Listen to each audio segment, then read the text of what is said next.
Well, good evening. I hope that everyone can hear me this evening. Dee and Kirk, are you guys there? Yes, sir. We are. Oh, good. So, all right. I seem to have lost internet connectivity somehow to my computer while I was out at dinner this evening. What I wanted to do tonight is to return to Islam because of what's happening at the International Criminal Court, where the morons from South Africa decided to bring a case against Israel for war crimes and genocide in Gaza. It is one of the most astonishing things I think I've ever heard. Really? And If I were Israel and I were representing that group, I would make a stand and to look at every one of those judges in the eye and say, there is not a single one of you that is morally qualified to judge Israel. Agreed. And of course, South Africa, you should be eminently ashamed of yourself, and every one of your judges just to hear this case ought to be embarrassed.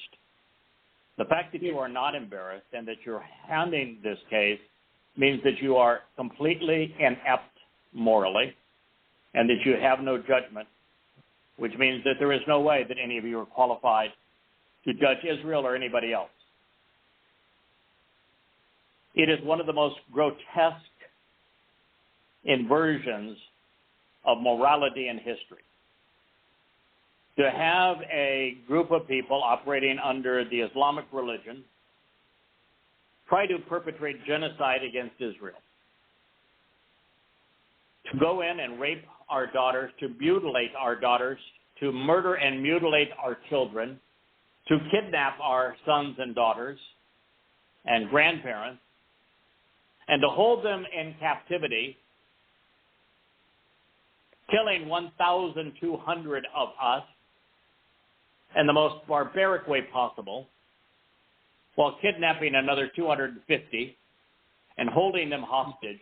And this piece of shit court did not bring them here to condemn them for what they did, and you want to condemn us for trying to hold them accountable and defending ourselves? Are you out of your effing mind?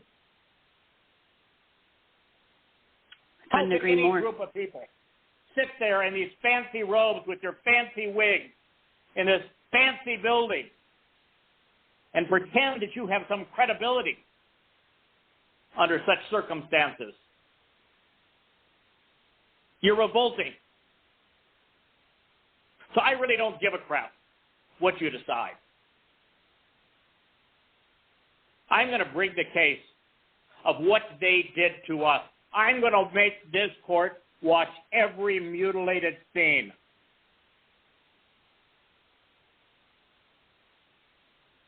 I'm going to talk about the mutilation of our children and how they were tortured. And I don't expect anyone to look away. As for Gazians dying, we haven't got a clue how many Gazians have died. Not a clue. We hope that we've killed some 10,000 militants. We don't know if we have killed that many or not. And if we have, it's a good start.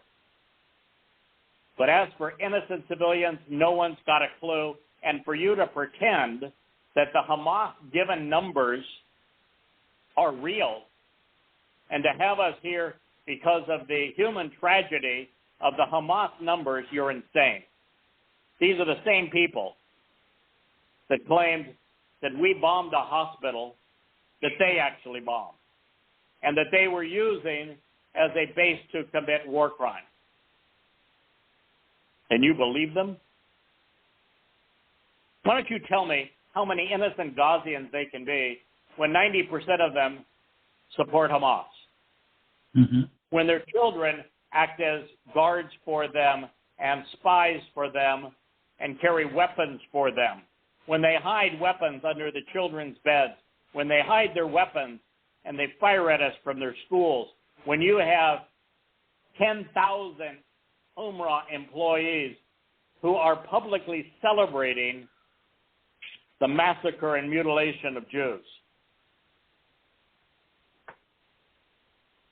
when they hide under their women's dresses and in their children's playroom, hoping that they're killed. And you want to blame us? This is the most disgusting group of people in the history of humanity, and you've got the audacity to call us into question? Mm-hmm. What a disgrace. This organization has no right to even exist. But I'll tell you one thing that's for damn sure. We're going to protect our right to exist. You're going to come after Jews and try to annihilate us. We're going to fight back. And you here in Europe that perpetrated the Holocaust, you ought to be ashamed of yourself. You've not even acknowledged your responsibility of that. You want to pass it off as if it were the Nazis, and yet you were all complicit in it. You wouldn't even run the billboard ad campaign to say that our witnesses are indisposed. They can't come and talk because they're still being held captive as human shields by these ruthless terrorists.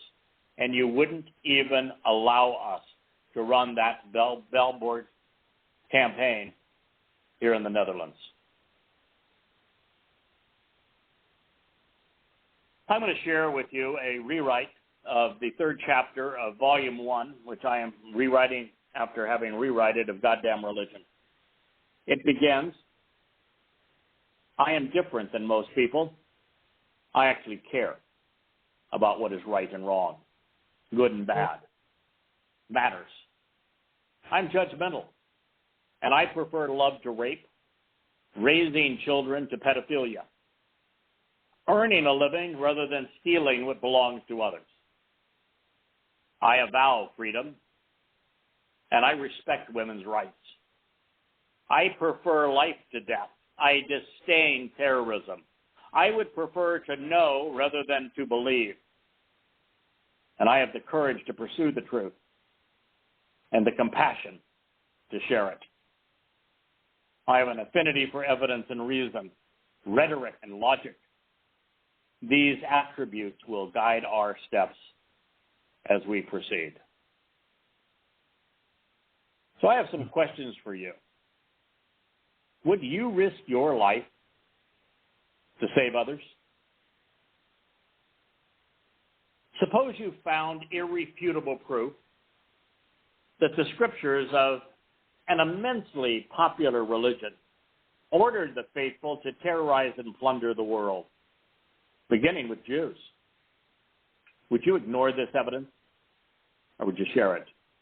Would it make any difference to you if thousands of people worldwide were dying as a result of what you read? Suppose you discover that the most prominent themes within these scriptures focused on pain and punishment, thievery and violence, intolerance and war, rape, and the debasement of women. Would you sound an alarm? Or would you be like the South Africans in this criminal court and attack the victims? What if there was proof that millions of women were being deprived of their basic rights, many of them bought and sold as slaves, and that countless millions were having their genitals mutilated as a result of this religion? Would that matter to you? What if this religion was supported by a manifesto dictated by the regime's founder, where there was overwhelming evidence that he was a sexual predator, that he was a mass murderer, he was a terrorist? Would you have the courage, the character, to criticize him?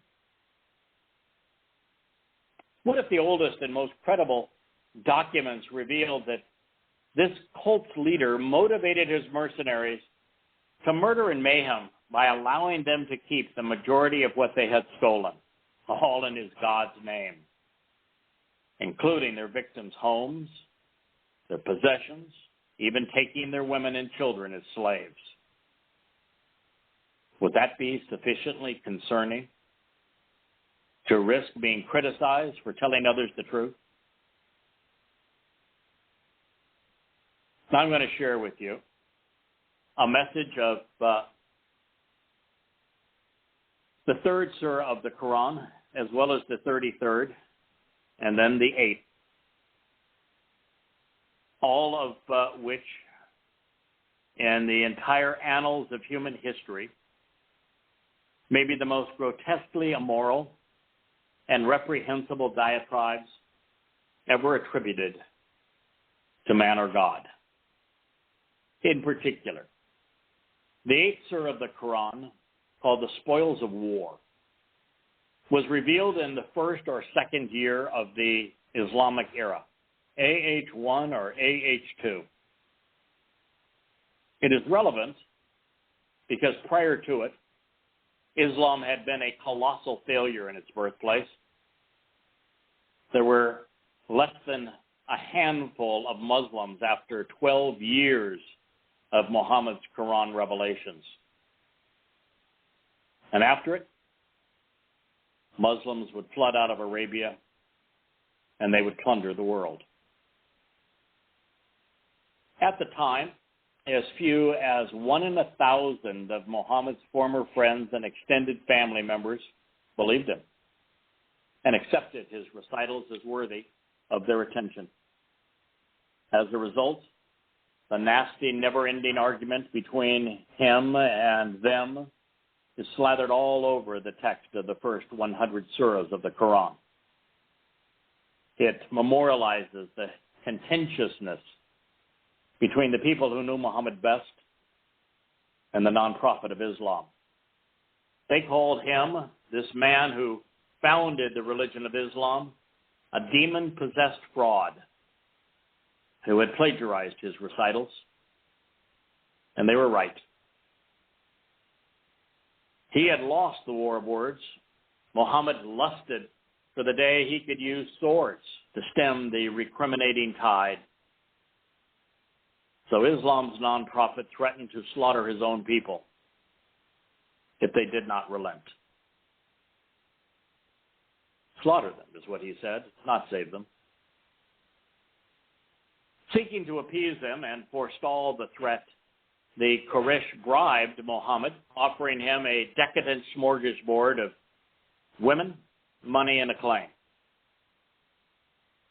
The non-prophet accepted the deal by disavowing monotheism and becoming a polytheist. He immediately memorialized Petra's competing rock goddesses, Alat, Aluza, and Manat, in the Quran to demonstrate his accommodation, all affirming that Muhammad sought personal gratification and self-entitlement over religious responsibility.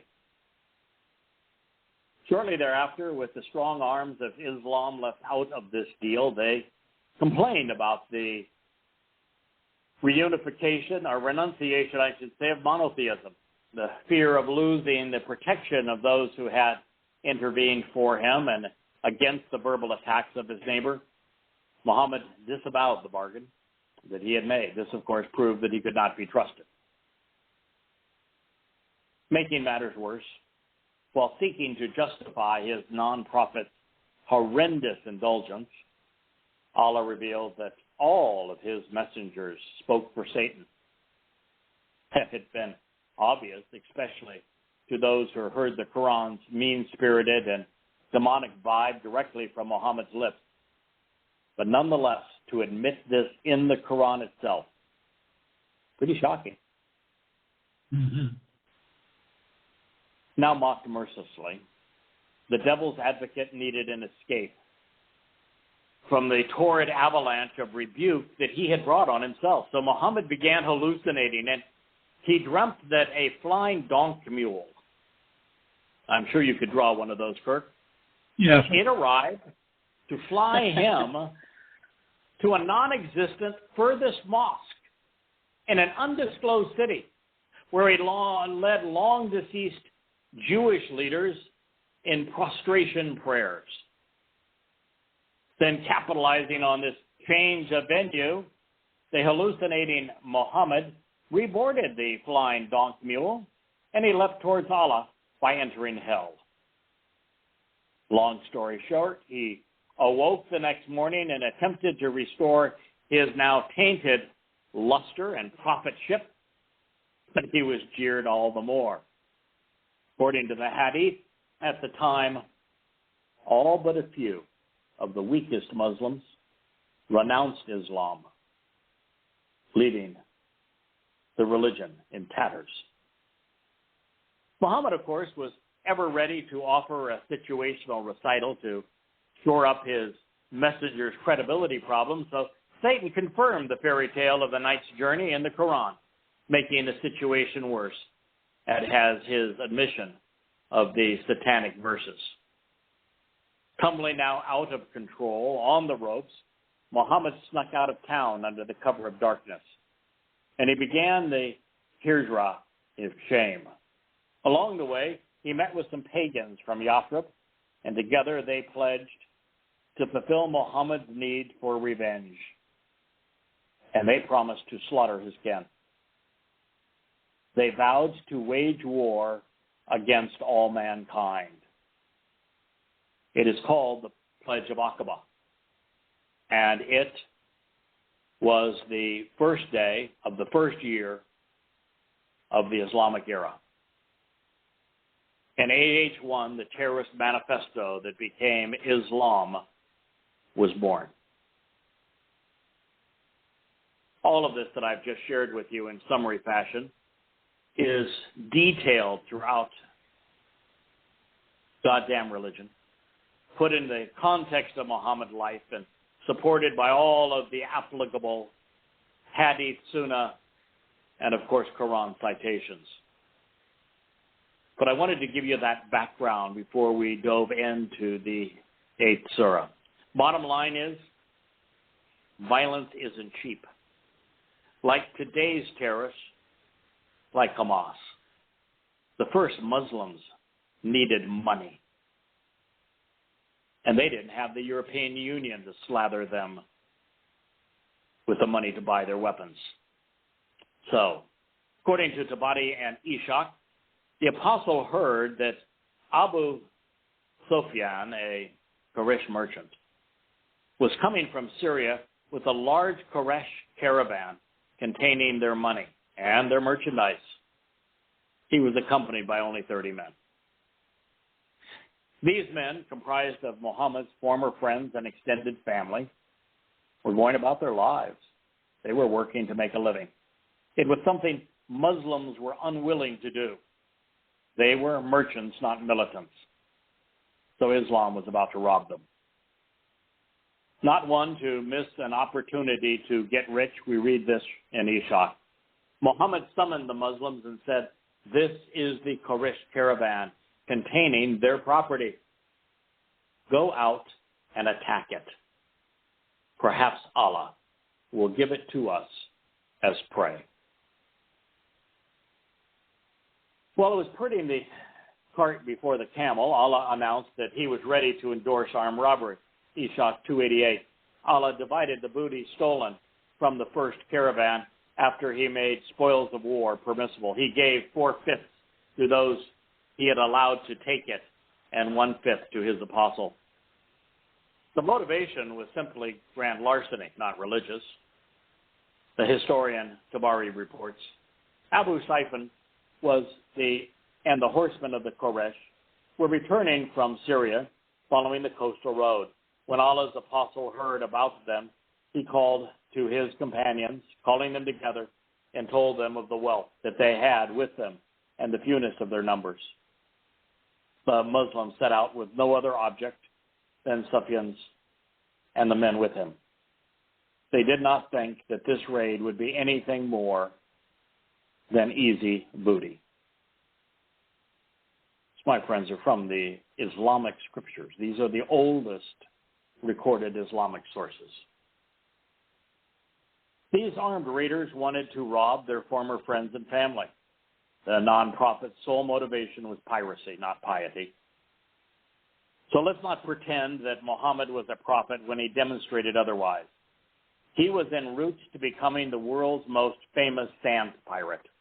As further proof that what this attack would become, as known as the Badr raid, that it was an act of terrorism, another hadith reports. Allah did not admonish anyone who had not participated in the Ghazwa, that's terrorist raid of Badr. For in fact, Allah's apostle had only gone out in search of the Quraysh caravan so that he could rob it. But Allah arranged for the Muslims and their enemy to meet by surprise. It was the pledge of Aqaba to wage war against all mankind with Allah's apostle when we gave him our lives in submission. But the Badr battle was more popular among people. I was never stronger or wealthier than I was when I followed the Prophet on Ghazwa, terrorist raids. He led 75 of them in the first 10 years of the Islamic era. Well, that pretty much sums up what Islam had become and would remain. This is the Islam of October 7th, 2023. It is Muhammad's version of Islam. It is Allah's Islam. It is the Islam of the Quran and the Sunnah. It is the only Islam. Even though Muhammad and Allah were at cross purposes at the outset of their first of many terrorist raids, both the non-prophet and his ungod would get what they craved. Therefore, the recital celebrating the carnage presents a unified front. There was no way to properly prepare anyone in our audience or anywhere around the world for what follows. This is arguably the most important surah in the Quran, and yet it is warmongering and unrelenting. It is as diabolical as it is grotesquely immoral. This is the 8th Surah, first verse. They ask you about the spoils of war. Say, the spoils of war are for Lidi'ah and Rasuli, to be the God of Islam and his messenger. So fear Allah and adjust everything between you to obey Allah and his Rasul, messenger, if you are believers. The believers, to the exclusion of all else, are those when Allah is mentioned, fear in their hearts. And when his verses are recited to them, they increase them in faith, and upon their rabbi they put their trust. Those who constantly perform the obligatory prostration prayer, and out of what we provide to them, they spend. They are the true believers. For them are ranks and grades with their rabbi, and a pardon with a generous provision. What he has said thus far is the spoils of war are lawful and good. Obey the messenger, obey me, fear me. Bow down prostrate and humiliate yourself. Submission to me. This is the faith. Act upon what we're telling you to do. Rabbi, of course, is the title that Jewish rabbis have chosen to slather upon themselves because it means great. I'm great. And they sold that concept to Muhammad, and he decided to call his Lord Rabbi, which is why you're hearing the term. Has your rabbi brought you out of your home in truth to fight? While lo, verily, some believers were adverse to it. Imagine that. Some people thought that robbing and killing their extended family and former friends was a bad idea. Who knew? The 6th verse says, they dispute and argue with you concerning the truth, after it was made clear as if they were being driven to their death with their eyes wide open. You see, this was the first raid. The first Muslims, they were saying, I'm not sure this is such a great idea. Doesn't sound really religious to me to go kill my former friends and neighbors and my father and my sons and just to rob them. Something wrong with that. Mm-hmm. Well, the 8th Surah was revealed immediately after the terrorist raid on the Quraysh caravan. Well, previously, the dissension had been between a score of Muslims and thousands of disbelievers in Petra. The citizens of Yada really didn't care much one way or the other. But Islam remained contentious because the initial converts to the terrorist adaptation of Islam realized that assault, armed robbery, kidnapping, and murder were wrong. Maybe they are the same people that are now sitting judging Israel at the International Criminal Court. So now, to silence the moral voice of the religion and to validate the emerging terrorist manifesto, Allah revealed a new and different truth. In silver and in swords we trust. Muslims were not to get all huffy over some spilled blood, not now. In fact, with Islam's New Testament, blood would be the new baptism.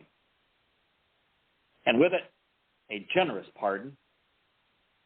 All of the other rules, of course, still applied, lots of prostrations, and obey the rabbi and his rasul. Moving on to the raid itself, the Quran affirms that Muhammad wanted to steal while Allah was looking to slaughter. So they combined interests and did both. And in death, the disbelievers would be invalidated, just like this court. There would be victim shaming. If the non-prophet and ungod couldn't win the argument on its merits, they would annihilate the opposition. Then, to make stealing and murder seem sanctimonious, Satan said that there were 1,000 invisible demons helping out. It was the gospel truth, the happy tidings of Islam's resurrection. Let not your heart be troubled. Stealing now is lawful and good, and killing has become a religious rite. The 7th verse. And when Allahu, by the way, Allah is never written in the Quran. It's Allahu, Allahi, and Allaha. Al means the, Lahu means for him. It's a title, not a name. And it's not Ilah either, which could be the God if it was Al-Ilah, but it's not. It is written in the Quran as Allahu, Allahi, and Allaha. To and for him, and to and for her. So I'm not going to pretend the name's there when it's not. Right. And when Allahu promised one of you, the two groups, that it would be for you, well, you wanted the other, the unarmed one. But the one which was armed would be for you because Allahu intended to prove and justify the truth by his word and cut off the roots of the disbelievers, that he might justify the truth and prove the falsehood false, even if the disbelievers disliked it. Yes, morality was no longer true. Lies were the new truth. When you were seeking the help of your Lord, and he answered you, Lo, verily, I am going to reinforce you with 1,000 angels, one after another, not made by Allahu other than good tidings, and so that your hearts might be at rest with it. We wouldn't want you to feel remorse. And so no victory except from Allahi, and did Allah, Almighty, all-wise. He was now the Lord of terror and the Rabbi of revenge. It was a promotion of sorts, since in the previous 100 surahs he had been the warden of hell. lording over painful punishments. I suppose even snakes need to get out from time to time and stretch their scales, bake in the sun, and kill something. However, to believe and to follow a demented deity, consciousnesses would need to be anesthetized. Quran 8:11. When he covered you with the slumber of a security from him, an inner calm and reassurance, and he caused water, rain, to descend on you from the sky to cleanse and purify you with it, and remove from you the stigma of the whispering rumors and innuendos and malfeasance of the adversary, and to strengthen your hearts and to make your feet firm with it. Amazing but true.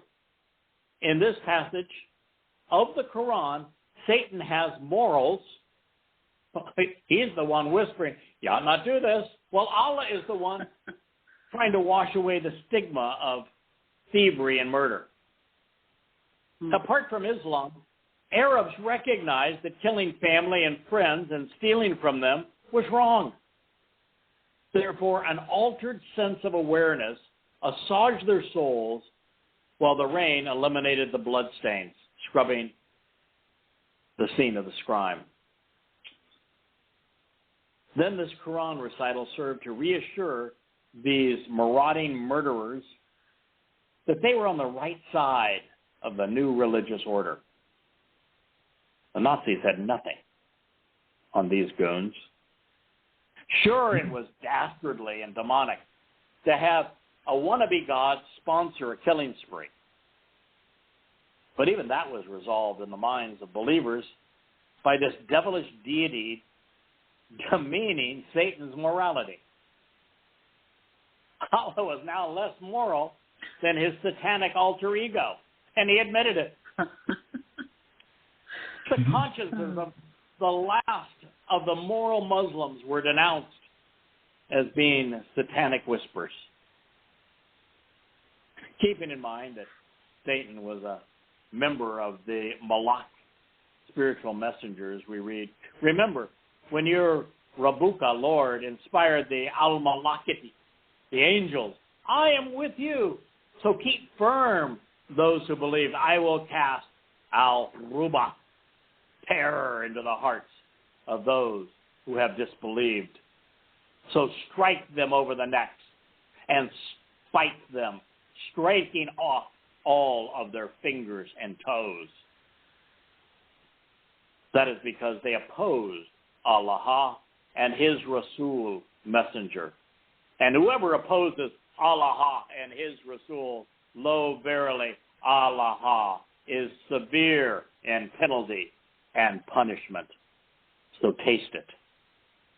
And for that, the disbelieving infidels is the punishment of the fire. That's the same verdict I expect from the International Criminal Court.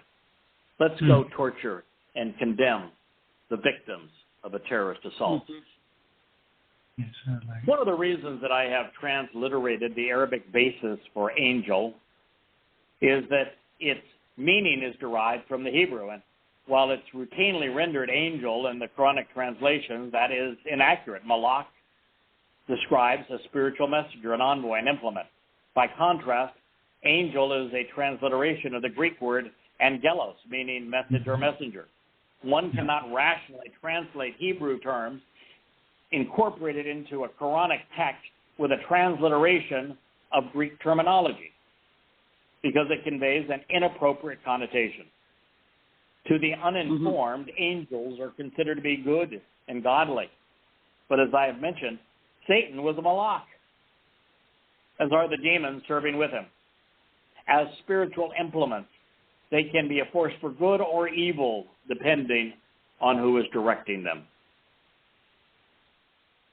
In this case, the malakati were reinforcing the resolve of the terrorists, while the chief malak was terrorizing disbelievers. And what the Lord of Terror was orchestrating was mutilation and decapitation, the very things Islamic jihadists did to defenseless Jewish women and children in Israel. Seven. Slicing off a person's fingers and toes, all of them, one at a time, prior to cutting off their head. It's all designed to inflict maximum agony and humility, while demonstrating that the sadist not only enjoys inflicting pain, there is nothing the victim can do to stop it. Allah is therefore admitting that he is the sadist. The Islamic God reinforces his masochistic nature by claiming throughout the Quran to shackle disbelievers in hell so that he can torment them at his pleasure. This would be what God would be like if God were Satan. This is the God of Islam. In the next segment of Scriptures from Hell, we find Allah ordering Muslims to continually pursue infidels. Now, mind you, I'm not reading from some expose against Islam. I'm reading from the goddamn Quran. This is the 8th Surah, now the 15th verse, and we're not leaving out anything. O you who believe, when you meet those kafar, disbelieving infidels, advancing, then do not turn your back to them. And whoever turns his back to them on such a day, unless it be a stratagem of war or to retreat to a troop of his own, he has indeed incurred the wrath from Allah, and his abode will be hell, the worst and most wretched destination. Infidels are to be pursued, mutilated, and decapitated. It is Allah's uncompromising and unrelenting directive. And should a Muslim prefer negotiation, accommodation, or peace, the wannabe God of Islam not only hates these moderate Muslim apostates, his intent is to torture them in hell. The message was clear. Wield the sword over the necks of infidels or incur the wrath of Allah and roast in hell. There would be no retreat from the command of Allah. Unbeknownst to most, the Lord of the Quran has an inferiority complex. So we must not only demand unwavering capitulation, but also must take credit for everything. The civilian merchants who were slaughtered in revenge for mocking the messenger were all murdered by Muslim militants. Nonetheless, Allah would have his jihadists believe that he was responsible. If a Muslim marauder doesn't believe him, if his observations and experiences recall otherwise, well, they failed the test. And even though they were jihadists, it's off to the fire. Allah says, 17th verse, you didn't kill them, but Allah who killed them. And you did not cast terror or throw which you did throw or cast, but Allah threw, that he might test the believers by a righteous trial and a great favor from him. Verily, Allah is all hearer, all knower. That and that, Allah weakens and renders vain the plan of the kafir, disbelievers, and infidels. Fact is, to read these Quran citations and you realize that to be a Muslim requires cognitive dissonance. There is a disconnect between reality and the recitals. All evidence is to the contrary of the Quran's claims. These murderous Muslims, they were fully aware that there was still a modicum of morality in them, that their fleeting sense of decency needed to be expunged and washed away. Allah told them to deny reality and to believe otherwise. Sure, Allah is Satan, but let's all pretend he's God. It's obvious that the Quran was the most diabolical book ever written, but let's claim it's perfect. As for weakening the plans of the disbelievers, who had just intended to earn an honest living, well, that was incompatible with the new Islamic mantra. So Allah disincentivized work by authorizing stealing and human trafficking. Sure, it was bad, but it's about to get much worse. After having been immoral and delusional, Allah gets petty. The Quraysh had grown weary of constant haranguing over the day of doom. They had been told that the sky was going to fall, that the mountains were going to crumble and then run away, that they were going to appear before Allah and be chained and then roasted alive. After being threatened 100 times with the same painful punishment in hell, they said, "Put up or shut up," or a word to that effect. So why the sky hasn't fallen, the mountains weren't moved, and this was only a slice of hell on earth, Allah insisted that by slicing off some necks and by severing some fingers and toes, he had delivered on his threat. Gloating, Satan said, 19th verse, "You prayed for victory and judgment. Now has the judgment come to you? So if you cease and desist, it'll be better for you. But if you return or revoke, we will return and revoke. But never will it avail. Your forces are nothing, even if numerous. And Allah is with the believers.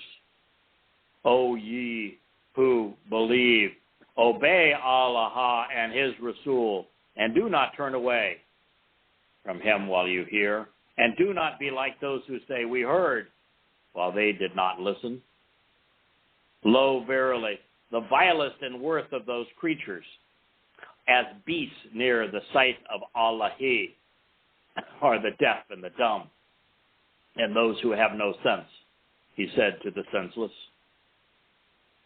And had Allah found any good in them, surely He could have made them listen. And if He had found some, He could have made them hear, surely. Even then, they would have turned away, shunning and shying away. O ye who believe, respond to Lillahi and His Rasul while He calls you and gives you life. And know that Allah, Ya'ulu, comes between a man and his heart, and that to Him you will be gathered. 20 years ago, when I started listening to Yahweh, I came to respect and love Him. As a result, I chose to benefit from His guidance and engage in His covenant, making my life valuable to God. And with Allah and His Rasul, humankind is a vile beast. And when forced to listen, they still shy away, shunning what they hear, unable, or at least unwilling, to recognize that it is the inferiority and immorality of their message that men and women are rejecting. The ungod voice an ad hominem attack and calls humankind deaf, dumb, and senseless. The Lord of Death then claims that to live, Muslims must respond to Him, and that necessitates killing. And they should not be tempted then to not do so. Allah says that there will be a severe punishment for the peaceniks. Quran 8:25. And fear a trial, tumult, and temptation, which will not affect or afflict those who zamamu, disbelieve, deny, or do wrong, you exclusively, and know that Allah severe, the penalty and punishment. I know this sounds like a word salad, and that surely someone auditioning to be God should be more articulate than this. But it is not my job to pretty this up. This is what it says. Mm-hmm. Well, this says that the temptation will not affect the disbelievers and thus will only affect Muslims, I suspect that Allah was fang-tied in this case. He meant to say the use of exclusivity in that passage would serve as a double negative, rendering the statement, and beware of that temptation which does not befall only those among you who are disbelievers, to the exclusion of others who know that God is severe in punishment. Now, I'm not sure that's any better, but there's very little we can do because unlike Yahweh, Allah is an impoverished communicator. A joke. It's a joke. Well, it's not funny. That's why I'm so angry at the International Criminal Court. As I mentioned previously, a hadith will acknowledge that following disbelievers disbelieving, swearing to slaughter, pagan indulgences, satanic admissions, and the flight of fancy, only a few weak Muslims remained in Muhammad's wavering flock. His predicament was self-inflicted, but nonetheless, in revisionist mode, the believers were helpless and quivering in fear that they might be killed before killing. So Allah claims to have provided all of the things that they had been afforded by the Jews in Yathrib and that they had just stolen. Quran 8:26 through 30.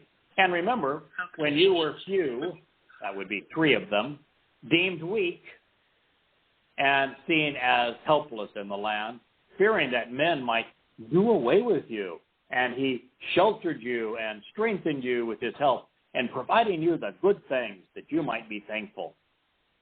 O you who believe, do not betray Allah and his Rasul, nor betray your amanat, things entrusted to you, and the duties which were ordained while you know, and know that your wealth and your children are but a trial, and that Allah with him is a great reward. Sacrifice your own children. They're just a nuisance anyway. O ye who believe, if you obey and fear Allah, he will grant you the criterion and make a way for you to get out of your evil deeds, expiating your sins and forgiving you. And Allah who is the owner of great bounty. And remember, when the disbelievers plotted against you that they might restrain you or kill you or get you out, by the way, there were none that were plotting to kill them or even restrain them, but they did want them to leave. Yeah. They were plotting, and Allah too was plotting, and Allah, he is the best of schemers. That's what I want to hear about my God, isn't you? He is the best of schemers. The message was that Muslims dare not betray the Lord who made stealing lawful and good, and who sought to kill, or they be robbed and killed. And they were not to spare their children either, for they would be tomorrow's jihadists. Allah would have his slaves believe that if they sacrificed their lives, they would be rewarded for being better Muslims than parents. Obey in fear, kill, and steal would be the new criterion. Doing good would be redefined. This would lead to a novel way to expedite one's sins. So I suppose Allah is abrogating his prior claim to have confirmed the Torah. Satan's scheme was trifold. First, he wanted to shed his skin and eschew his adversary title so that he might be perceived as God. Not doing a very good job of that. Second, he wanted to silence the voices of reason, starting with Yahweh's prophets, such that there would be no retort to his recital. And third, he wanted to either subjugate or slaughter humankind, hoping that God would grow to disavow the planet and leave it to the devil. And considering his success, Satan has been the best of schemers. Christianity and its New Testament, Judaism and the Talmud contributed mightily towards that end, but it wasn't enough. And while Islam would prevail in turning men into mass murdering monsters and would enslave the dim-witted by the millions, even billions, smart people continue to interfere, saying things like this about the Quran, verses 31 and 32. And when our verses of the Quran are recited to them, they say, indeed, we have listened, and if we wanted to, we could say the like of this. This is nothing but the tales of former people. And when they said, Allahumma, if this is the truth from you, stones rain down from the sky upon us and bring us a painful torment. In other words, there is no chance that you're telling us the truth. These are the men and women who knew Muhammad the best, and their voice is repeated 400 times in the Quran, telling us why they did not believe him. The most common and repeated theme in the Quran appearing 400 times in 114 surahs. It is unlikely that they said the former, but implausible that anyone would have said the latter, but nonetheless, this is the Quran. While the Hadith has been explicit showing the history of Kaaba custodianship, Allah wanted to claim the somewhat lucrative pagan scam on behalf of his messenger. And even though Muhammad and Muslims would continue to perform the rituals the same way as their pagan benefactors had, well, the pagans were wrong, even though Islam would copy everything they did. But not is Allah that he punishes them while you are among them, and not is Allah the one who punishes them while they seek forgiveness. But what? For them to not punish them, Allah while they hinder from the masjid, the mosque of Al-Haram, the forbidden, while they are not its guardians except the ones who fear, and most of them do not know. Yeah, it's interesting. The word haram, very famous in Islam. It means forbidden. So the number one mosque in the world, which is the one around the Kaaba, is called the Forbidden Mosque. Isn't that interesting? Their salat, obligatory prostration prayer at the house, was nothing but whistling and clapping, so taste the punishment because you used to disbelieve. Lo, verily, those who disbelieve spend their wealth to hinder from the way of Allah, so they continue to spend it, but it will become an anguish to them, and they will never overcome, and those who disbelieve will be gathered into hell. In order that Allah may distinguish the wicked disbelievers and polytheists from the good believers of Islamic monotheism and put some of the wicked on others, he's going to heap them all together and cast them into hell. They, the disbelievers, are the losers. Say to those who have disbelieved, if you cease and assist, it will be forgiven of you. Now, how can he say that after he just said, I will never forgive them? But if you return to them, verily, then examples of those who were punished before have already preceded them. What we will soon discover is that Allah was promising to punish everyone who rejected him, beginning with the resurrection on the day of doom. And while you were there and speaking of forgiveness, that mantra was completely inconsistent with every Quran recital, including this one.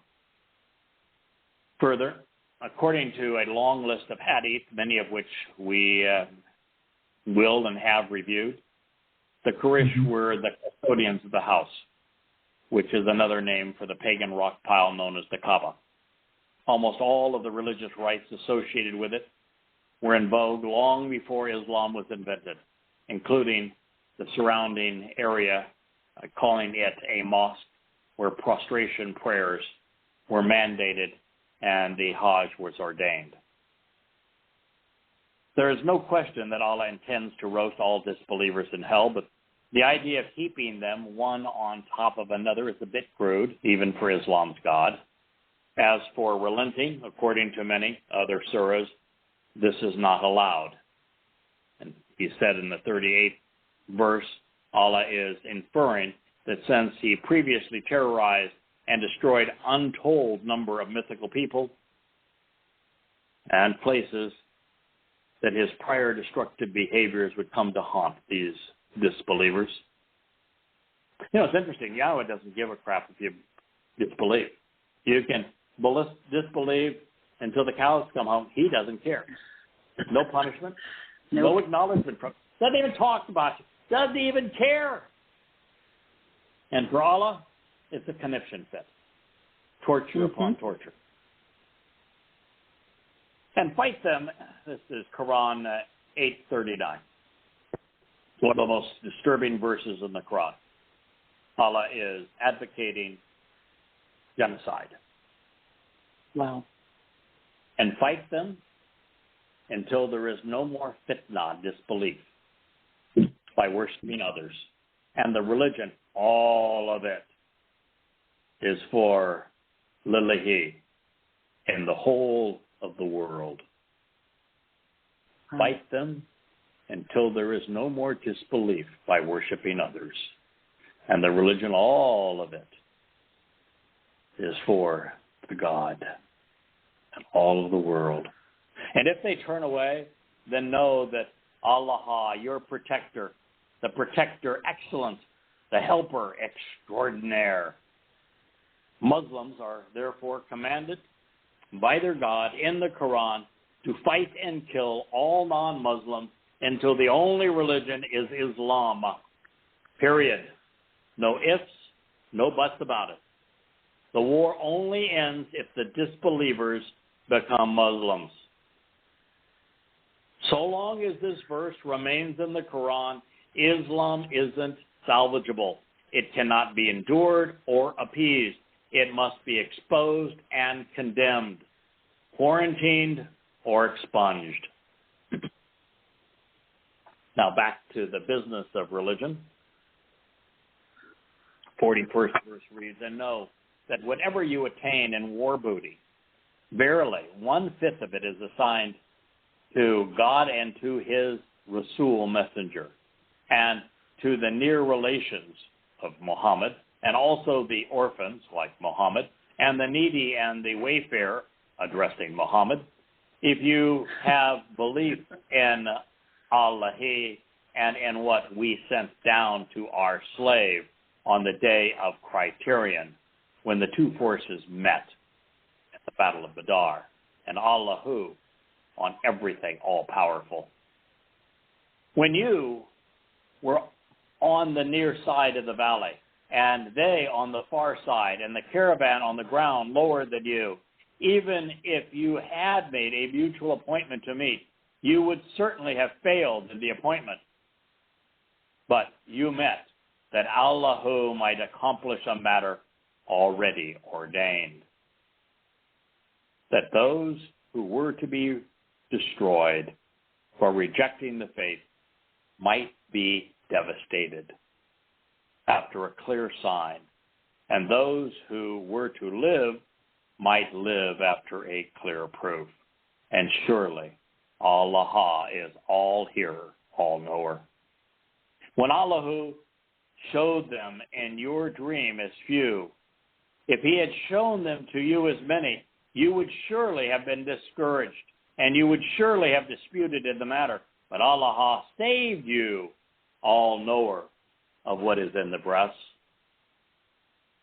And when you met the disbelievers on the day of the Battle of Badr, he showed them to you as few in your eyes, and he made you as few in their eyes, so that Lahu might accomplish the matter already ordained and destined, and Allah return all matters.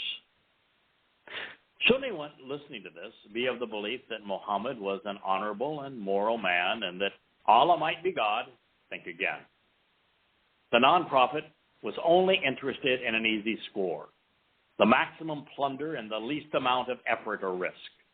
The ungod wanted believers to murder their relatives and neighbors in an act of revenge to validate his religion. It was proof that Islam is a criminal enterprise, and I find that unacceptable, which is one of many reasons I am a staunch opponent of the Quran and the religion. How about you? Yes. Allah is a war god. He was not the first, but thankfully, he will be the last. 8:45. Yep. O you who believe, when you meet a party, a faction or force, whether a community or a group, take a firm stand against them and remember Allah much so that you might be successful, and obey Allah and his messenger, and do not dispute. Yes, lest you lose courage and your strength departs and you falter, and be steadfast. Surely Allah is with those who persevere. The ungod of Islam preferred muscle to mouths, bite to bark. 47th verse. And be not like those who come out of their homes boastfully, showing off to the people, while hindering them from the way of Allah. And Allah is encircling and encompassing them, enclosing upon them in all they do. He's saying, if you're not going to lay down your life and kill for me, then you're nothing to me. Now, Allah has plotted and predestined this entire affair to promote himself. He has instilled his hooligans with an overriding sense of superiority. And now, because he is attributing all of this to Satan, at the very least, they are in the same neighborhood, working together and towards the same end. Moreover, should we distinguish between Allah and Satan, both the ungod and the adversary have the ear of Muslims. The only point of departure appears to be ethical. Satan does not want to be associated with armed robbery and murder, while Allah is all over it, like Muhammad was on a 6-year-old. Yeah. 48th verse. When Al-Shaitan, the adversary, Satan, made their deeds seem appealing, attractive, and alluring, good and fair, even right, to them, and he said, no man can overcome or defeat you today. And verily, I am with you and for you, among you, and alongside you as an ally. Sounds just like Allah, right? That was supposed to be Satan speaking.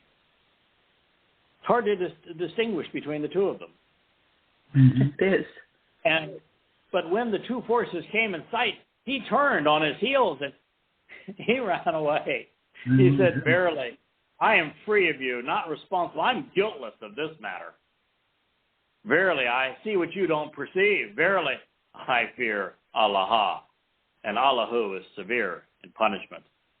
Now, it's not often that the morality of a wannabe God is called into question by the devil. Nevertheless, that's how this reads. Satan balked, and Allah jumped in with both feet. Well, he would have if snakes had feet. The following criterion is somewhat accurate. It's 49th verse.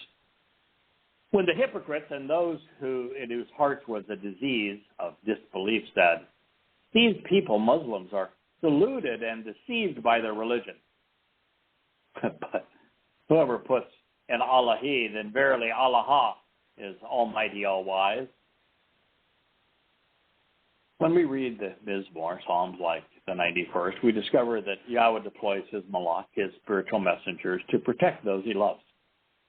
Allah wants to use them to abuse people, which is just the opposite.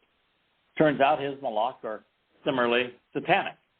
And since they are responding to all those orders, wouldn't that make the statement infer that Allah is Satan? 50th verse.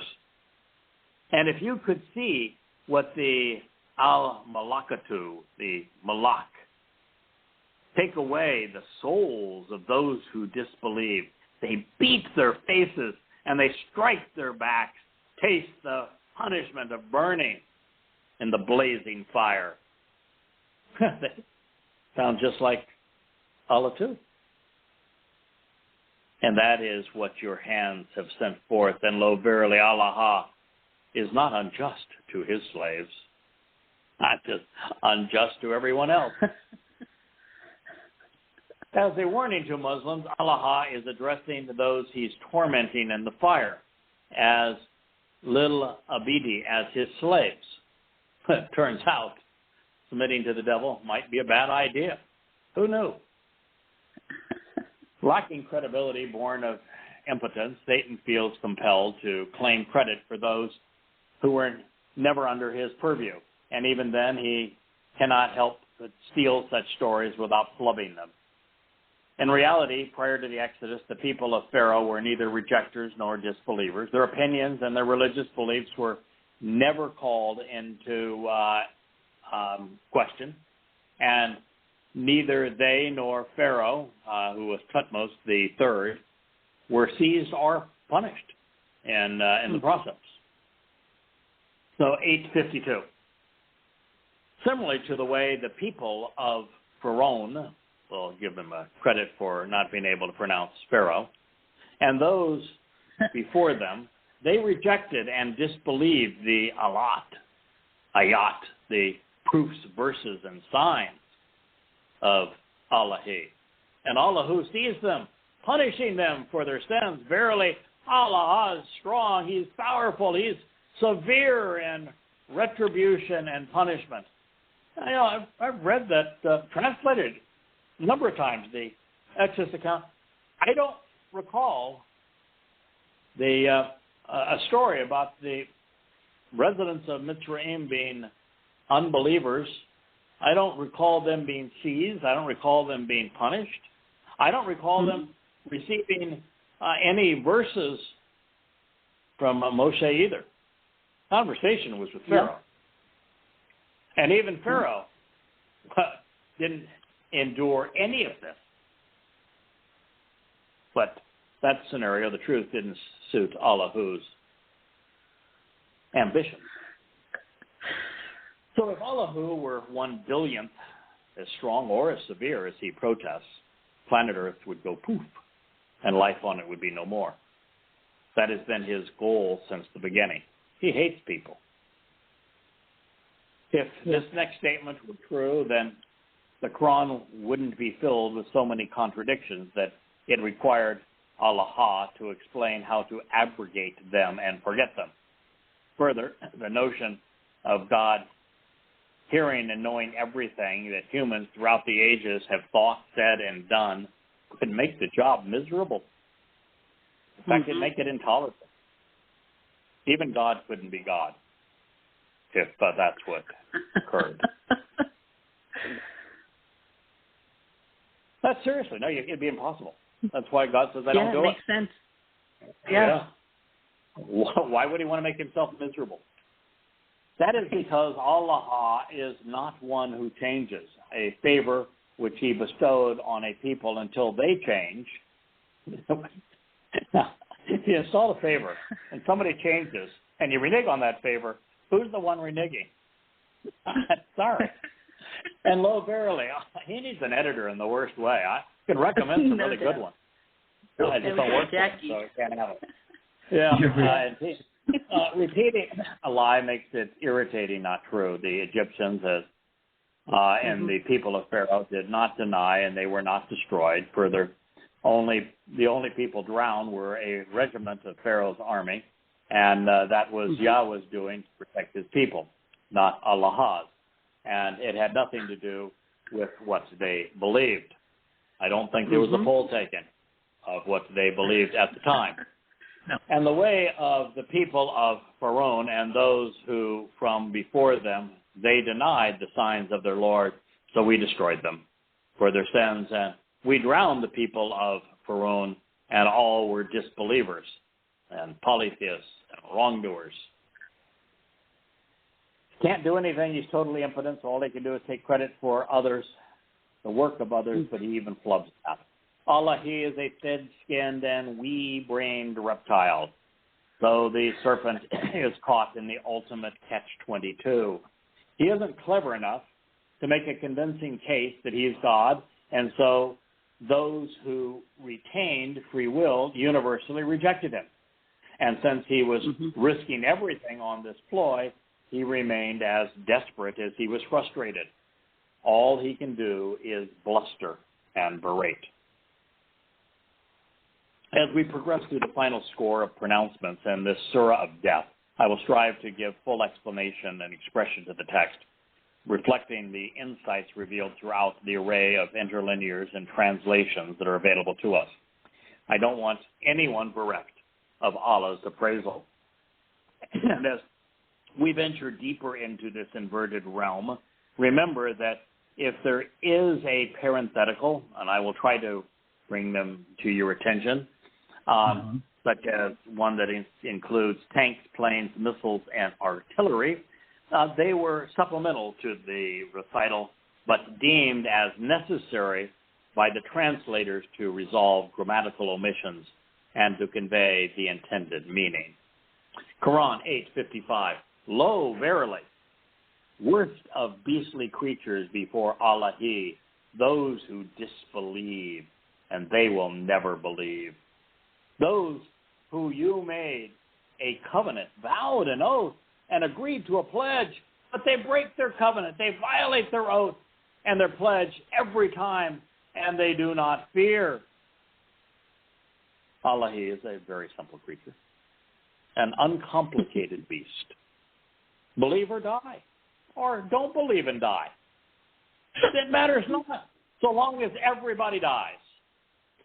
Believers killing disbelievers and then themselves to the point of extinction. Therefore, his covenant, the one that the apostates violated, was the Pledge of Aqaba, where they vowed to wage war against all humankind. Those who, in a bout of conscience, deemed it immoral to engage in armed robbery, kidnapping, and murder, and decided not to terrorize their former friends and family, are now the most vile of creatures in the beast's eyes. And while this is a preposterous position, it is made even more so by the realization that Allah He insists that former believers will never believe and that vows are never upheld. And then why bother? Yeah. Allah He's solution to both problems is more fear. Well, it's at least Machiavellian of him. What follows, while unprecedented in religion, was actually exceedingly common among ruthless empires. There were some exceptions, such as Cyrus the Great, but for the most part, kings and emperors were grotesquely savage in their assaults. It wasn't just about winning battles, but about being so brutal and cruel that the victims would dare not revolt. Quran 8:57. So when you fight them, and if you gain control and dominance over them in the battle, the war, strike fear in them and punish them severely in order to make an example of them. Frighten them off and disperse those who are behind and support them so that they may learn a lesson and be deterred. I wonder how the International Criminal Court would deal with a profession that orders people to act in that way. The way they behaved on October 7th. So when you fight them, don't worry about the civilians. Don't worry about women and children. No, when you fight them and you gain control over them in battle, strike fear in them and punish them severely in order to make an example of them. Frighten them off and disperse those who are behind them and those who support them, so they might learn a lesson and be deterred. This is the mindset of Muslims. It is the Quran. This is what Allah said, what he ordered, what he demanded. And Muhammad did. This is not an interpretation of Islam. This is not radical Islam. This is not extremist Islam. This is Islam. There is no other Islam other than the Islam of the Quran. Now, of course, this approach among sane jurors would be held as a war crime, unless, of course, it was perpetrated by Muslims against Jews, under which circumstances those defending themselves would be the new criminals. Congratulations, here's your sign. It says, I'm effing stupid. Yes. Although this is how wars have been fought and empires have been imposed. The difference here is substantial because this was written in what was perceived to be a religious text. And so rather than condemning it, as is the proper response, the savagery it inspires and authorizes is tolerated. It's accepted. It's respected. It gets an audience in the International Criminal Court. This is the insanity of the unthinking mind. Those who would advance the immoral, irrational, and suicidal notion of rewarding the approach delineated here in the Quran and that is carried out by jihadists, with the prize Muslims seek on behalf of their anti-Semitic lord, offering them a state carved out of Israel, those who would advance this are either unaware of the contents of the 8th Surah, or they don't give a shit. Yeah. And amongst such immoral ignoramuses would be almost every progressive, socialist, communist, fascist, or jurist on the International Criminal Court. And of course, most Christians and Muslims. It is as if they aren't smart enough to recognize that those who seek to annihilate Jews today will turn on Christians tomorrow, and then on atheists, on agnostics, and then on themselves. Quran 8:58.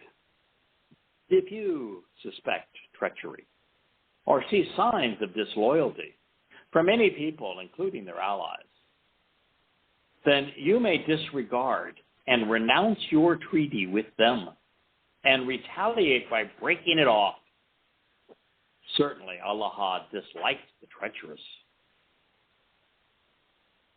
Allah, known to Muslims as Allah, just announced that agreement of any kind, written or oral, political or religious, economic or militaristic, with a Muslim isn't worth the breath or ink to convey it.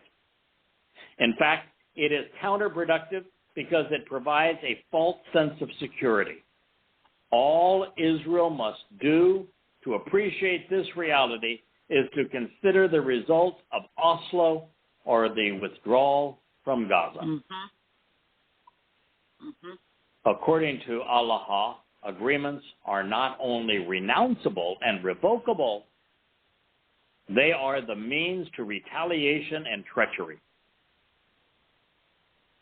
For in the end, the Lord of War wants nothing less than total capitulation. And that is only possible when all hope is lost.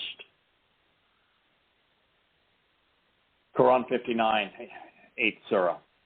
And let not those who disbelieve think that they can prevail or outperform or escape. Verily, they will never be able to defend themselves from Allah's punishment. No, thankfully, it's not true.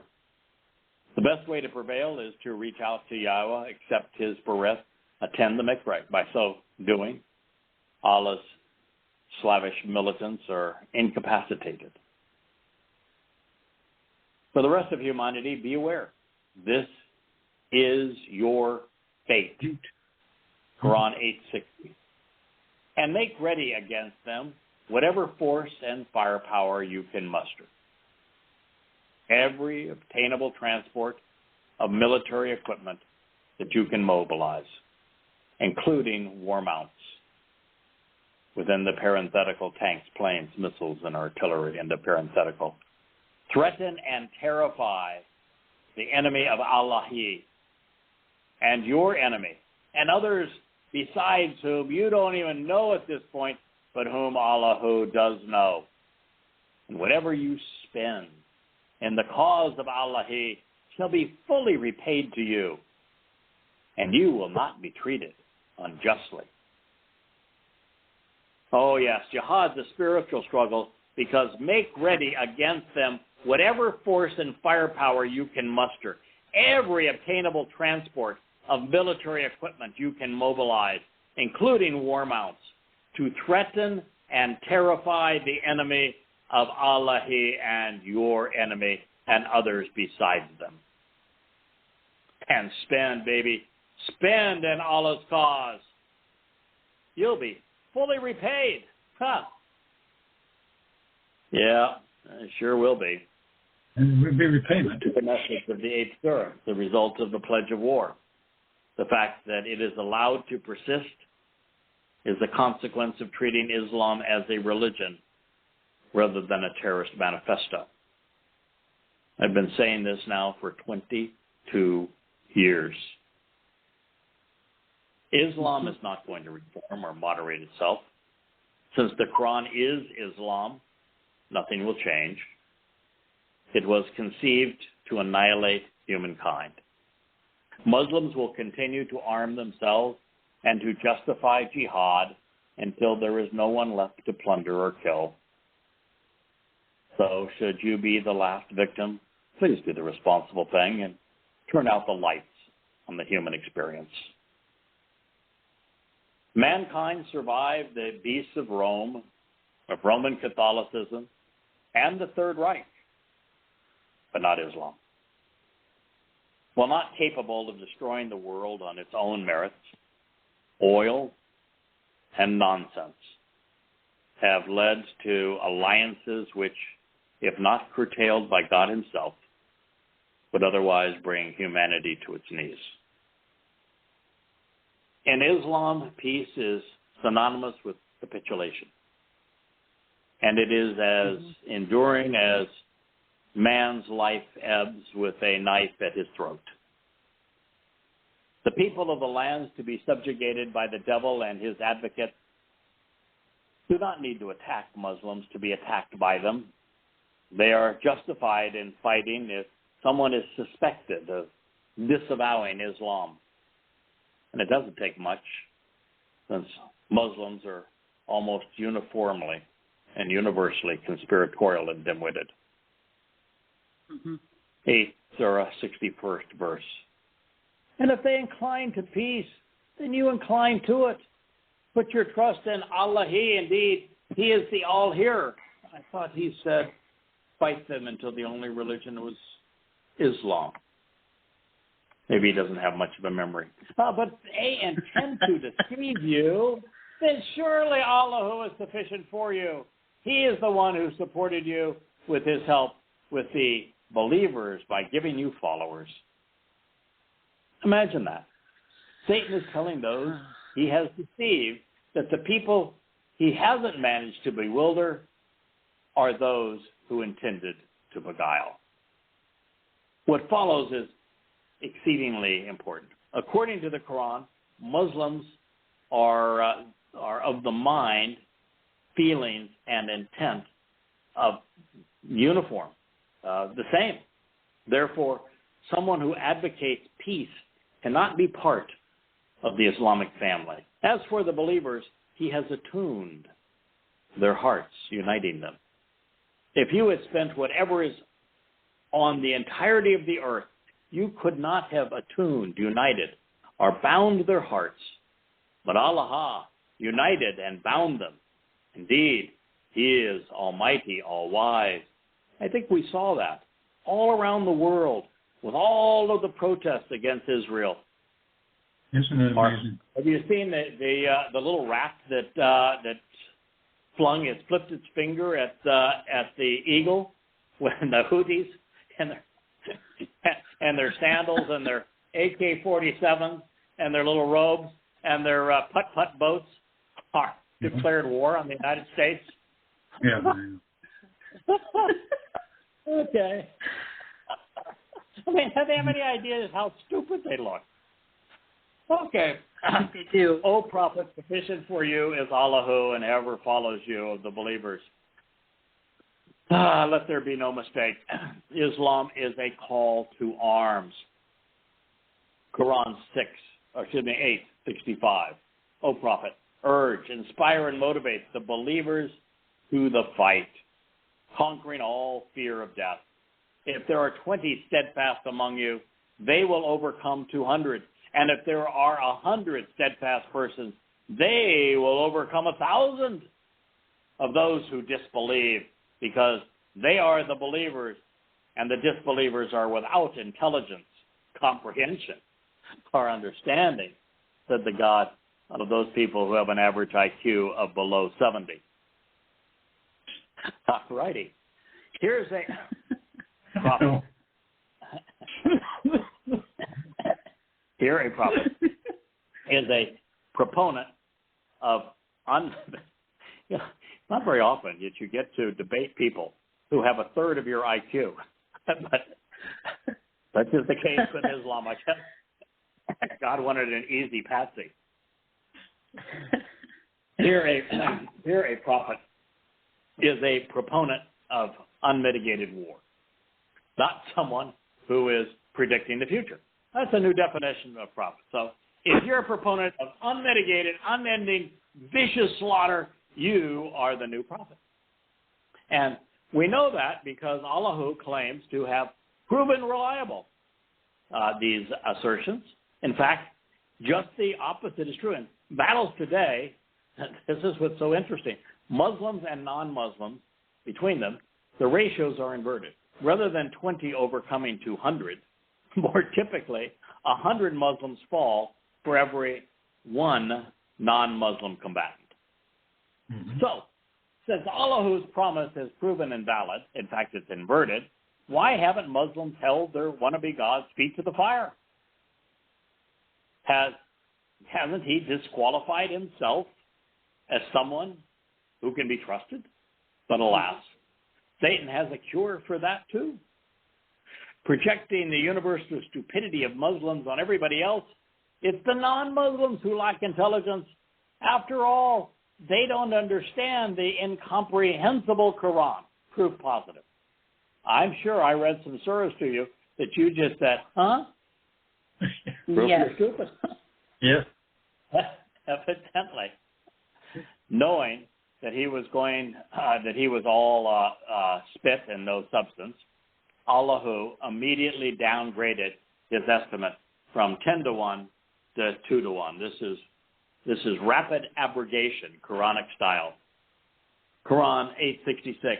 Now Allahu has lightened your task, for he knows that there is weakness in you. So if there are among you 100 steadfast persons, they shall overcome and vanquish 200. And if there are 1,000 of you, they will overcome 2,000 with the permission of Allah. And Allahu is with the steadfast and persistent. Well, the common weakness among Muslims are exposure to Islam, Allah, Muhammad, and the Quran. For these things, the toxic is so debilitating, there is no cure.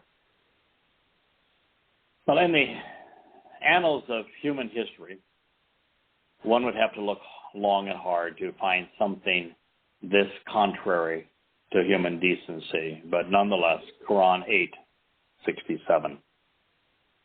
It is not for a prophet to take or keep captives as prisoners until he has made a great slaughter and conquest, completely subduing others in the land.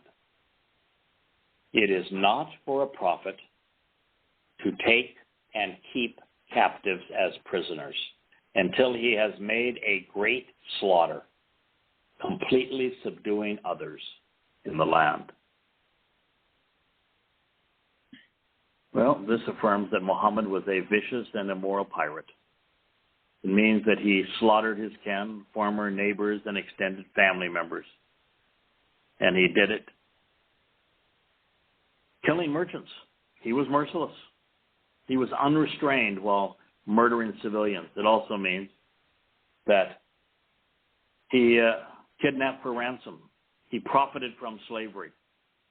And he did these things for money, not for religion. He did so with his God's approval. Even worse, Allah presents Muhammad as the ideal paradigm, as the perfect role model for Muslims to follow. On October 7th, 2023, Muslims did both of these things concurrently. I don't know if that's acceptable in Islam. Can you slaughter and kidnap simultaneously, or must one slaughter first and kidnap second?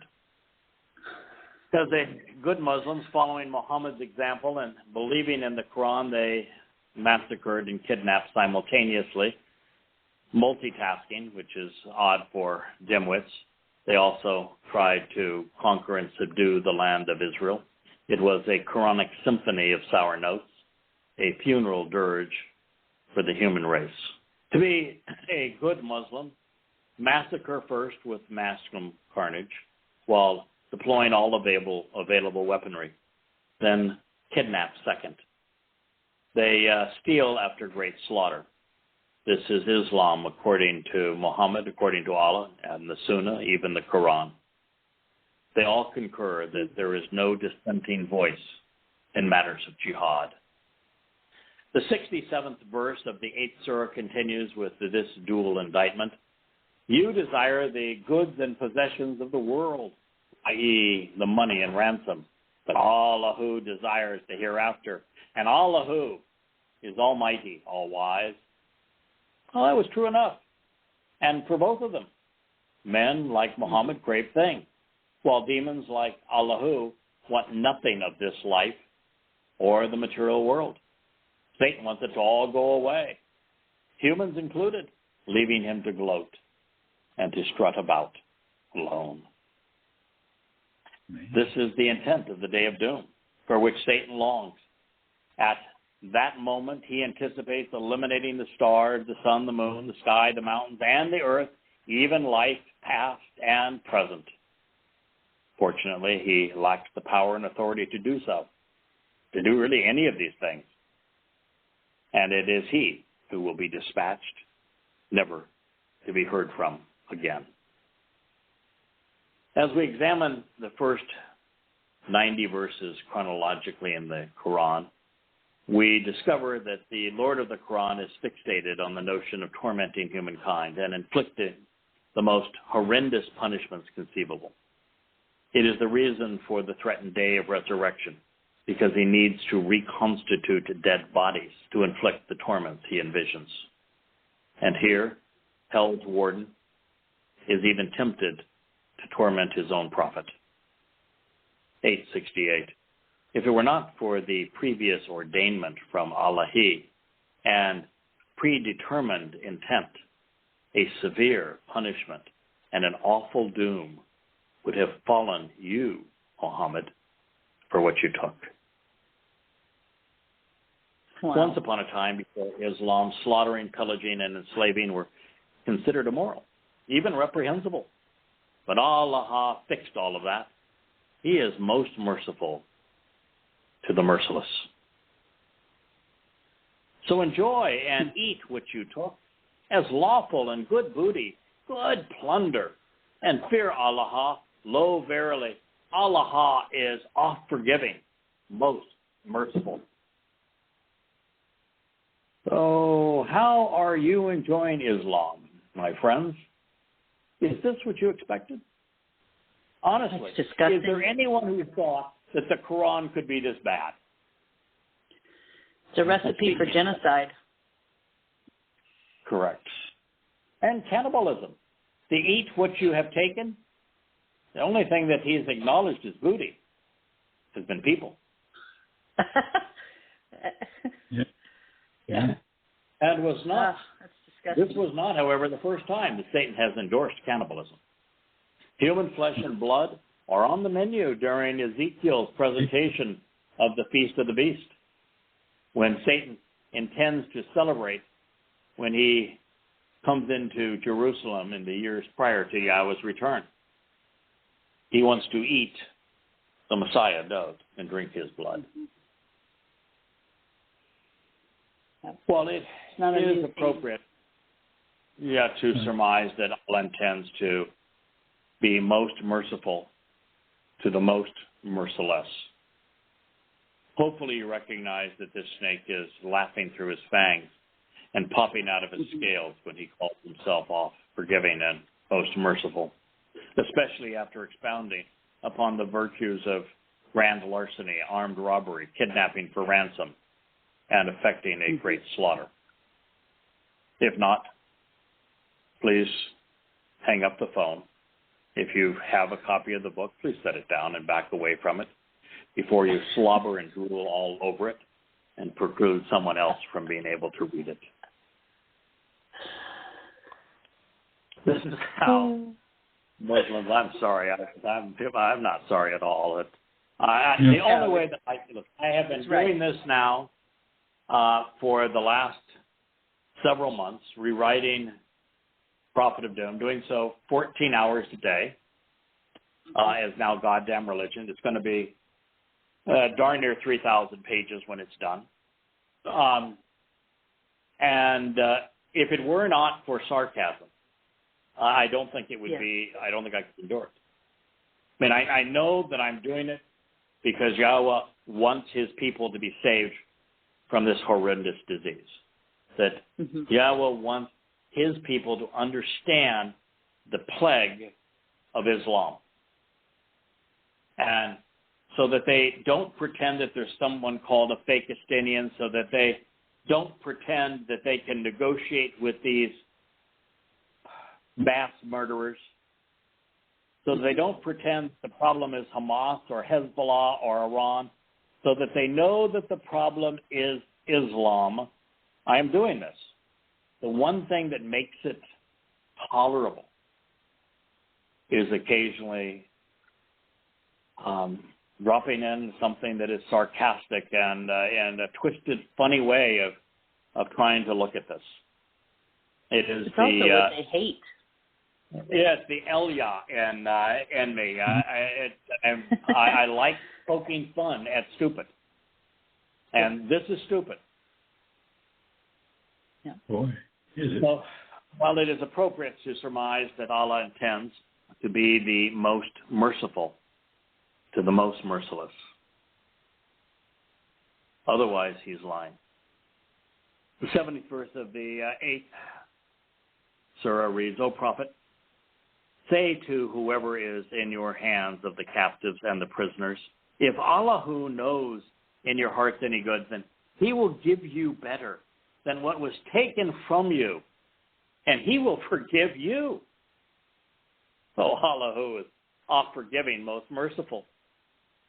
Now, in Islam, wrong is right, bad is good. The religion inverts reality. With Satan as God, stealing is so beneficial, the victim should be appreciative. After all, in Islam, it's those who have been raped, who have been robbed, who have been abused, who need forgiveness. That's what this just said. Yeah. If you've got a good attitude about being raped and robbed and your family murdered, then Allah's going to forgive you.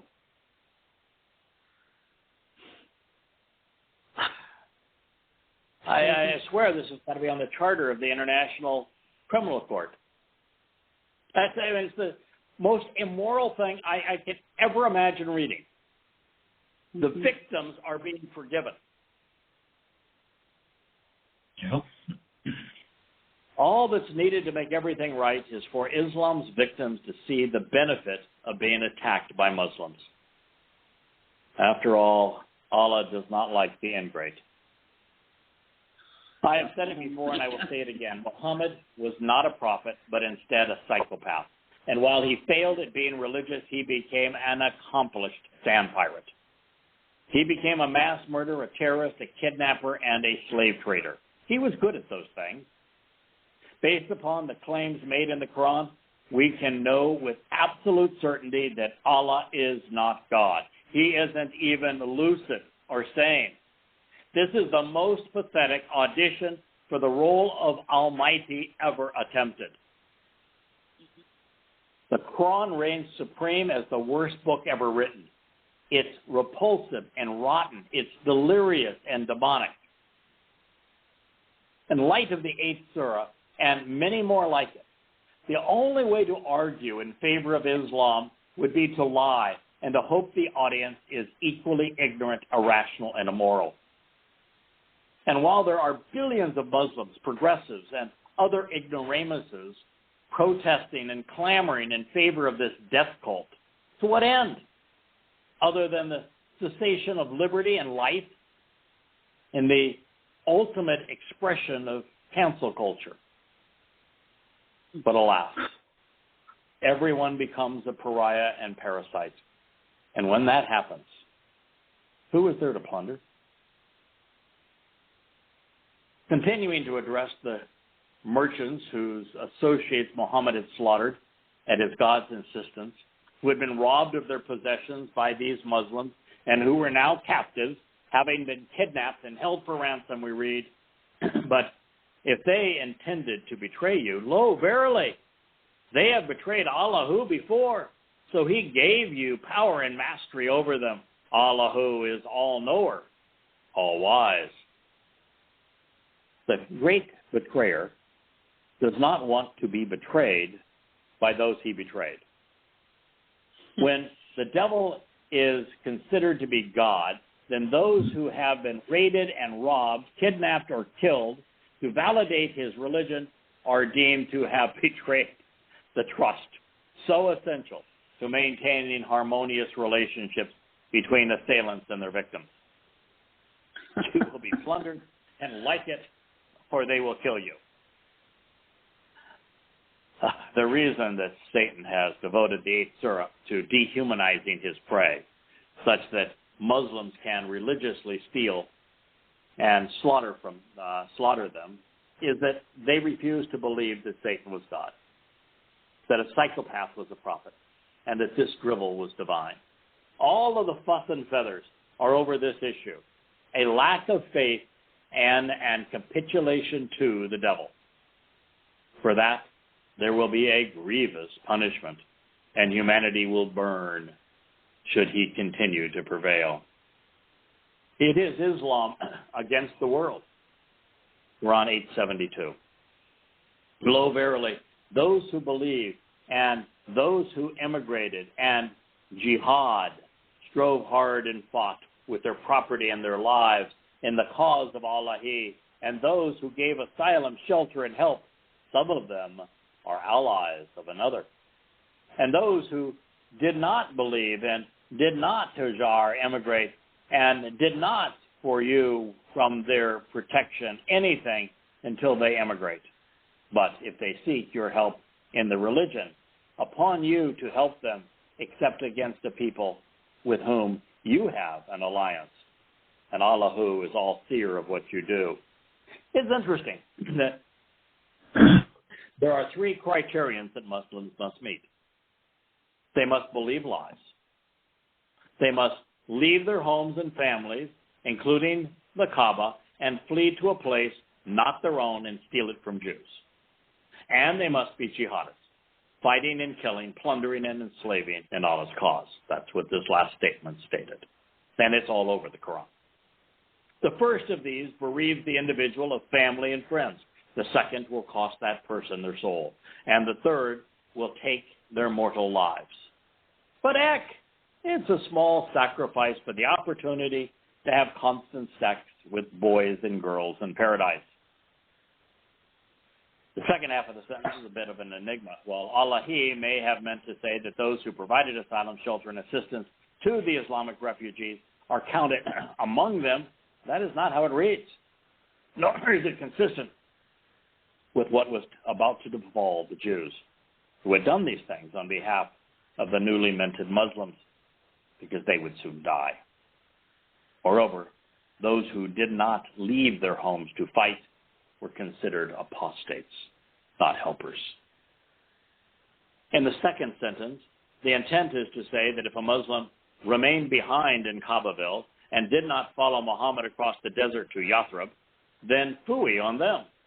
Even if they were to seek assistance in the failed religion, now that Muhammad had become a sand pirate, all bets were off. And since it is Islam against the world, all people, places, races, and nations are either Muslim or enemies. And while that makes the Islam of the Quran incompatible with all else, it's what follows that is so devastating. Quran 8:73. And those who disbelieve are allies of one another.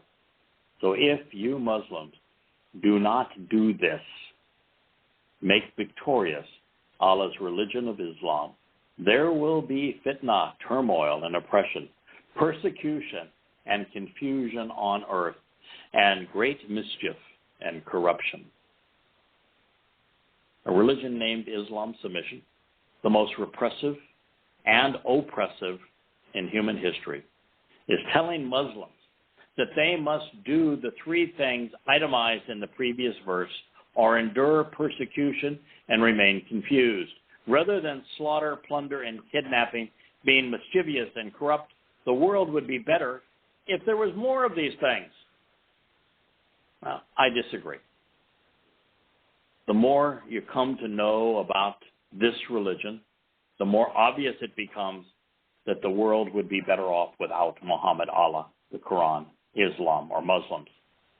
Neither God nor I are fans of Judaism or Christianity, progressives or conspiratorialists, right-wingers in politics or patriots.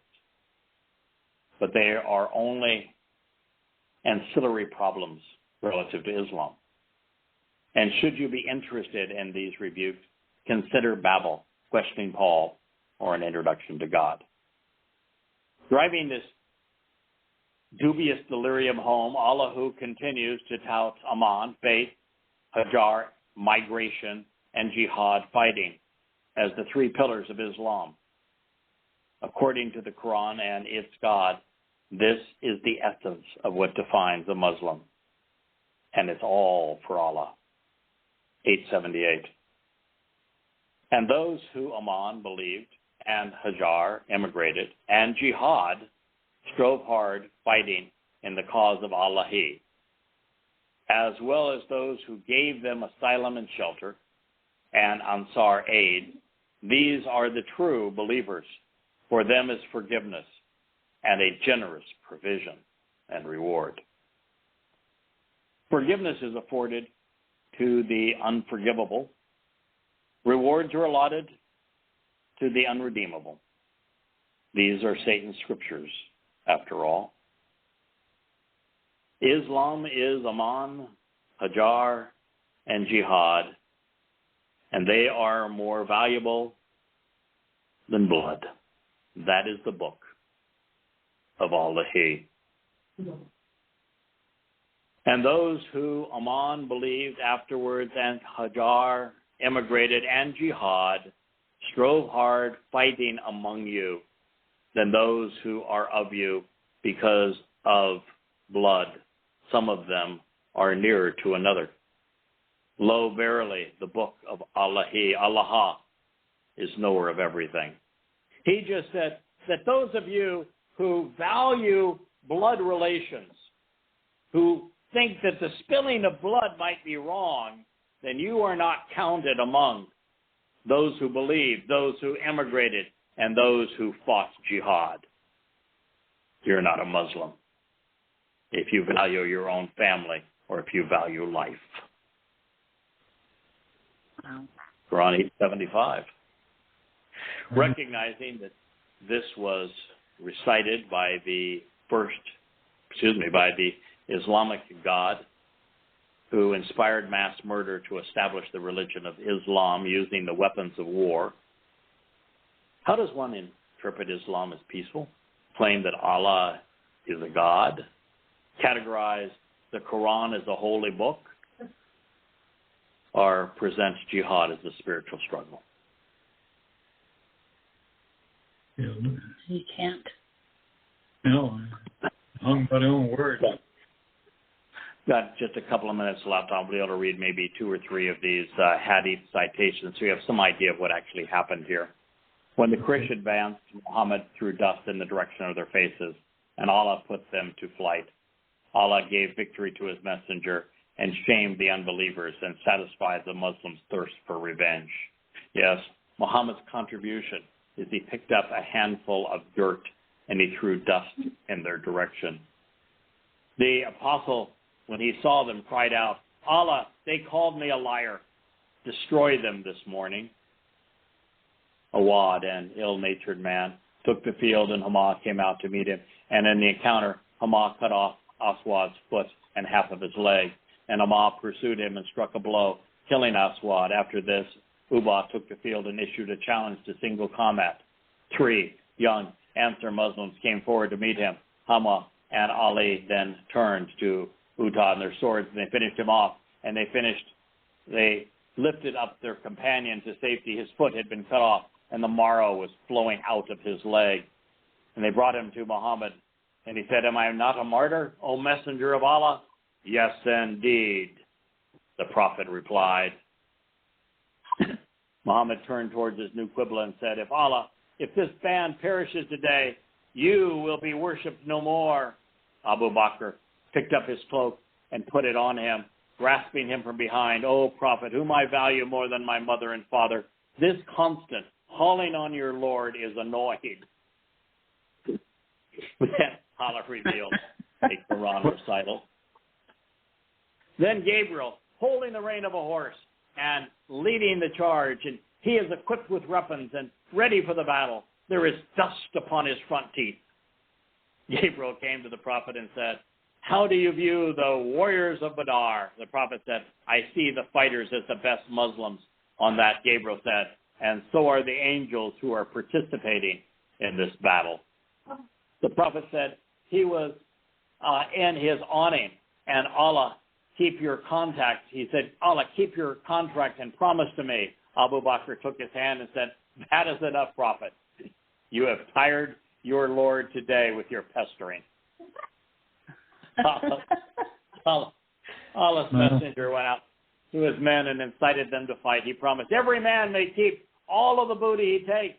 Then Muhammad said, by Allah, if any man fights today and is killed in the fighting aggressively, going forward and not retreating, Allah will cause him to enter paradise.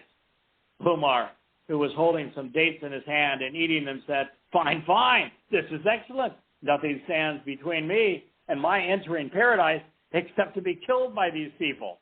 He threw down his dates, he seized his sword, and he fought until he was slain. Ishaq 300, I am fighting in Allah's service. It is piety and a good deed. In Allah's war, I do not fear as others should, for this fighting is righteous, true, and good. O Messenger of Allah, what makes the Lord laugh with joy at his servant? He replied, when he plunges his hand into the midst of an enemy without armor. Muhammad picked up a handful of pebbles, and he faced the Quraysh, and he shouted, may their faces be deformed. He threw the pebbles at them, and he orders his companions to attack. The foe was routed. Allah killed the Quraysh chief and caused many of their nobles to be taken captives, while the Muslims were taking prisoners. The messenger was in his hut. As the Muslims were laying their hands on as many prisoners as possible and as they could catch, the Prophet saw disapproval in the face of Saad, and he said, why are you upset by taking captives? Saad replied, this was the first defeat by Allah on the infidels. Slaughtering the prisoners would have been more pleasing to me. The Prophet faced the Kaaba and invoked evil on the Quraysh people, specifically cursing a list of them, including Abu Ja'al. He says, I bear witness by Allah that I saw them all as dead, as putrefied in the sun, as Badr was a very hot day. I found Abu Ja'al in the throes of death. I put my foot on his neck because he had grabbed me once in Mecca. Then I said, has Allah's disgrace reached you and put you to shame, O enemy of Allah? In what way has he disgraced me, he asked. Am I anything more important than a man whom you've killed? Tell me, to whom is the victory? I said, to Allah and his messenger. Abu Jahl said, you should not be proud that you have killed me. I cut off Abu Jahl's head, and I brought it to the messenger. I said, oh, Allah's prophet, this is the head of the enemy of Allah. Muhammad said, is this so by Allah? Then whom there is no other deity? This used to be the messenger of Allah's oath. I said, yes. Then I threw down his head before the prophet's feet, and he said, praise be to Allah. Muslims, take not my enemies as friends, offering them kindness when they reject Allah, the Prophet, Muhammad, and his Quran.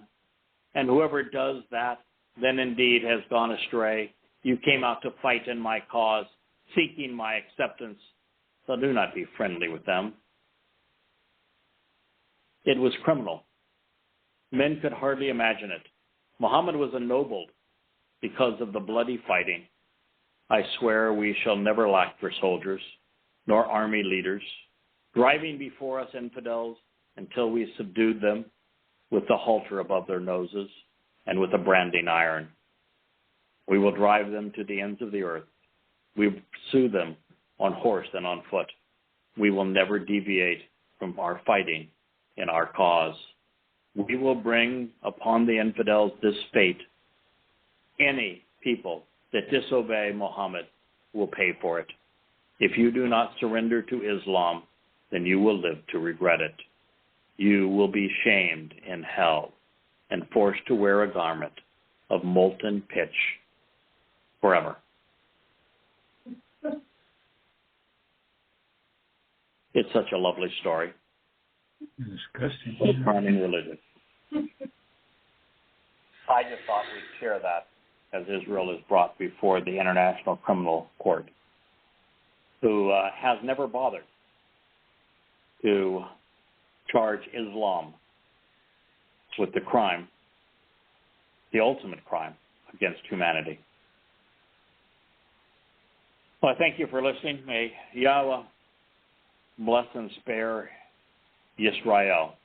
May Yehudim come to know the name of their God and the name of their Savior and Messiah, so that they can reach out to and be part of his return as Yahweh and Dod celebrate the reconciliation of Israel just 10 years from now.